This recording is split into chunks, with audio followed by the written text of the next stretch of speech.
নমস্কার বন্ধুরা, সুস্মিতার রান্নাঘরে সবাইকে স্বাগত। আজকে আমি চলে এসেছি চিকেন রোস্টের রেসিপি নিয়ে। চিকেন রোস্ট হচ্ছে গিয়ে একদম অন্যরকম একটা রান্না, রেগুলার চিকেন কারি বা চিকেন কষার থেকে। এটা কিন্তু তোমরা কোনো স্পেশাল অকেশানে স্পেশাল যদি কোনো রান্না করতে চাও, এই রেসিপিটা একদম ট্রাই করতে ভুলবে না। দারুণ হয় খেতে। আর এটার সাথে কিন্তু তোমরা বিরিয়ানি, পোলাও এই ধরনের খাবার সার্ভ করে দেখতে পারো। এটা খেতে জাস্ট দারুণ হয়। তো রেসিপিটা কিন্তু তোমরা পুরোটা ফলো করে তারপর এটা বানাবে, একদম পারফেক্ট হবে। তাহলে চলো আজকে আমার চিকেন রোস্টের রেসিপিটা দেখে নেওয়া যাক। তো চিকেন রোস্ট বানানোর জন্য এখানে আমি নিয়ে নিয়েছি 1 কিলো চিকেন।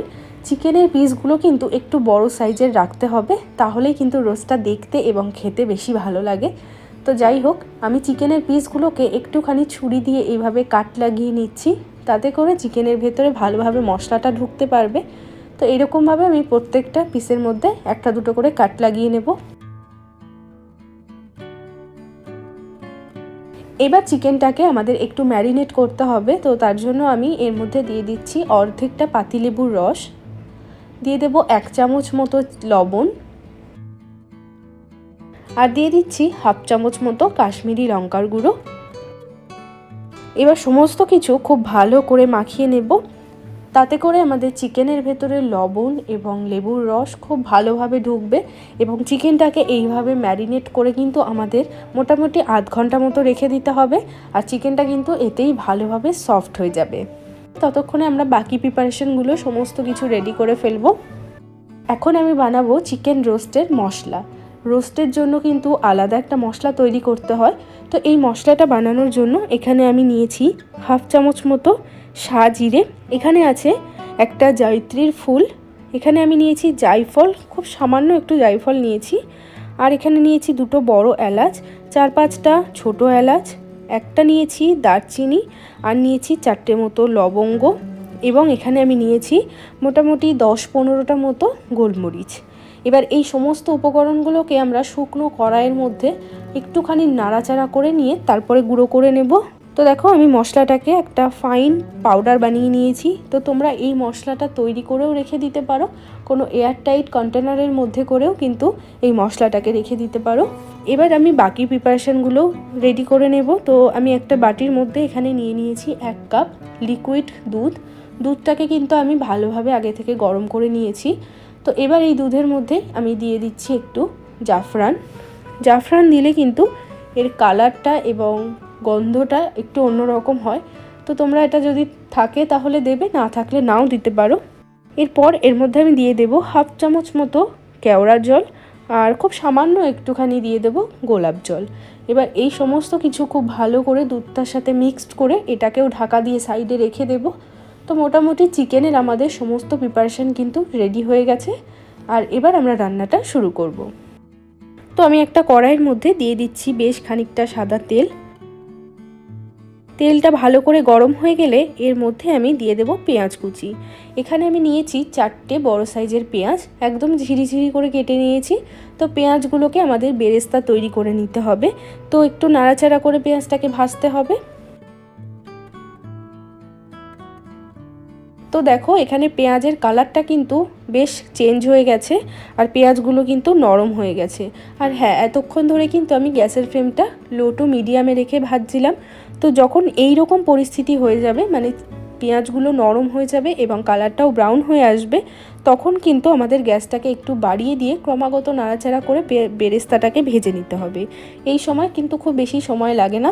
এখন কিন্তু আমাদের মোটামুটি 1 মিনিটেরও কমে পেঁয়াজটা ভালোভাবে বেরেস্তা হয়ে যাবে। তো দেখো, পেঁয়াজের বেরেস্তা কিন্তু একদম ভাজা হয়ে গেছে।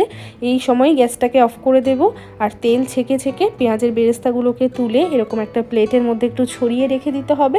তাহলেই কিন্তু পেঁয়াজের বেরেস্তাগুলো একদম মুচমুচে হয়ে যাবে। এখন দেখো, এখানে আমি নিয়ে নিয়েছি একটা মিক্সার গ্রাইন্ডার। এর মধ্যে আমি দিয়ে দিচ্ছি 2 চামচ টক দই, তার সাথে দিয়ে দেব আমি কয়েকটা কাজু কিশমিশ আগে থেকে জলের মধ্যে ভিজিয়ে রেখেছিলাম। এই ধরো 10-15টা মতো কাজু আর 10-15টা মতো কিশমিশ নিয়েছি। এবার এগুলোকেও আমি এর মধ্যে দিয়ে দেব। এবার এর মধ্যে আমি দিয়ে দেব পেঁয়াজের বেরেস্তা। আমি যতটা বেরেস্তা তৈরি করেছি তার মধ্যে থেকে অর্ধেকেরও একটু কম রেখে দিয়েছি, যেটা আমরা পরে গার্নিশে ব্যবহার করতে পারবো। আর বাকি পেঁয়াজের বেরেস্তাটা এখন আমি দিয়ে দিচ্ছি। এবার এর মধ্যে দিয়ে দেব 1 চামচ মতো টমেটো কেচাপ, এবার এটাকে জল ছাড়া একটা ভালোভাবে পেস্ট তৈরি করে নিতে হবে। তো দেখো এখানে কিন্তু আমাদের একদম একটা ফাইন পেস্ট তৈরি হয়ে গেছে। এবার দেখো একটা কড়াইয়ের মধ্যে আমি দিয়ে দিচ্ছি বেশ খানিকটা পরিমাণে সাদা তেল, আর তার সাথে আমি দিয়ে দেবো ঘি। এখানে আমি 1 চামচ ঘি নিয়েছি, তবে ঘিটা গলানো থাকলে হয়তো 2 চামচ হয়ে যেত।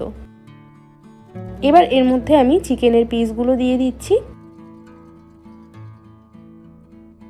চিকেনগুলোকে আমাদের একটু ভেজে নিতে হবে, কিন্তু খুব বেশি সময় না, মোটামুটি 1 থেকে 2 মিনিটের মতো আমাদের চিকেনগুলোকে ভেজে নিতে হবে। তো এরকম উল্টে পাল্টে চিকেনগুলোকে ভেজে নিয়েছি। এবার আমি এগুলোকে তুলে নেব। এইভাবেই আমি বাকি সমস্ত চিকেনের পিসগুলোকে ভেজে নেব, কিন্তু খুব বেশি শক্ত করে ভাজবো না, 1 থেকে 2 মিনিটের জন্যই কিন্তু আমাদের চিকেনগুলোকে ভেজে নিতে হবে। তো সমস্ত চিকেন ভাজা কিন্তু আমার হয়ে গেছে, আমি এবার এগুলো তুলে নিচ্ছি। এই তেলের মধ্যেই আমি ফোড়ন দিয়ে দিচ্ছি একটা দারচিনি আর 4টে মতো এলাচ, দিয়ে দিচ্ছি একটা তেজপাতা। এবার আমি এর মধ্যে দিয়ে দেব পেঁয়াজ বাটা। এখানে আমি নিয়েছি 2টো বড় সাইজের পেঁয়াজ, ভালোভাবে মিক্সিতেই বেটে নিয়েছি। তো পেঁয়াজ বাটাটাকে দিয়ে আমাদেরকে এই তেলের মধ্যে একটুখানি নাড়াচাড়া করে ভেজে নিতে হবে। মোটামুটি 1 থেকে 2 মিনিটের মতো সময় নিয়ে পেঁয়াজটাকে আমাদেরকে ভাজতে হবে।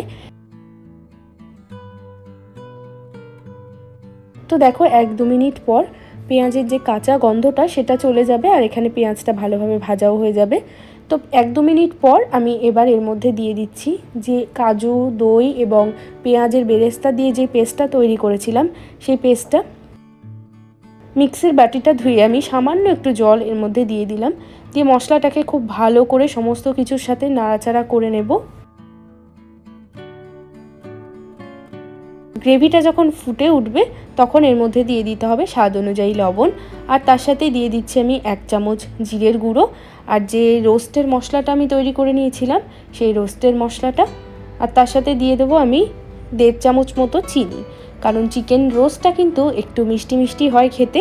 তো এবার সমস্ত কিছু খুব ভালো করে এইভাবে মিশিয়ে নিয়ে আমাদেরকে মশলাটাকে খুব ভালো করে কষাতে হবে।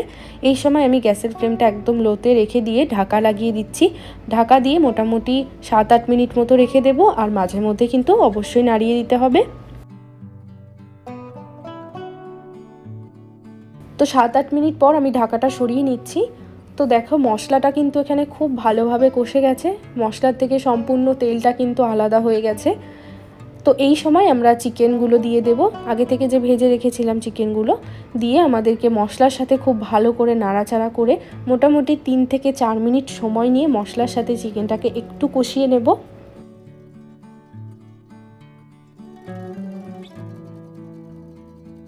তিন 4 মিনিট পর এবার আমি এর মধ্যে দিয়ে দিচ্ছি যে দুধটা রেডি করে রেখেছিলাম জাফরানের, সেই দুধটাই দিয়ে দেব। আমি দুধের বাটিটা ধুয়ে সামান্য একটু জলও এর মধ্যে দিয়ে দিলাম। এরপরে কিন্তু আলাদা করে আমি আর জল ব্যবহার করব না। এবার চিকেনগুলোকে ভালো মতো গ্রেভির মধ্যে ডুবিয়ে দিয়ে ওপরে কয়েকটা কাঁচা লঙ্কা দিয়ে আবারও ঢাকা দিয়ে দেব 10 থেকে 15 মিনিটের জন্য, গ্যাসের ফ্লেমটা একদম লোতে রেখে দিয়ে। তো 10-15 মিনিট হয়ে গেছে, আমি ঢাকাটা সরিয়ে নিচ্ছি। তো এখানে কিন্তু আমাদের চিকেনের রোস্ট একদম রেডি হয়ে গেছে। আমি যে বেরেস্তাটা রেখেছিলাম সেই বেরেস্তাটাই আর একটু ওপর থেকে দিয়ে দেব। এবার আমরা গ্যাসের ফ্লেমটা একটু মিডিয়ামে রেখে 1 থেকে 2 মিনিটের জন্য এইভাবেই ফুটিয়ে নেব। আর এই সময় আর ঢাকা দেব না, তাহলে কিন্তু যে তেলটা আছে সেটা একদম ওপরে উঠে আসবে।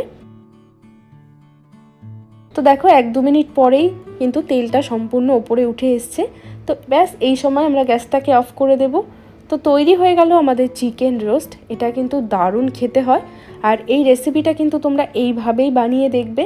আর এটার সাথে বিরিয়ানি পোলাও খেতে দারুণ লাগে, আর মাঝের মধ্যে কিন্তু এরকম একটু রিচ খাবার খাওয়াই যায়। তো তোমরা রেসিপিটা কিন্তু অবশ্যই ট্রাই করে জানাবে আমাকে তোমাদের কেমন লেগেছে।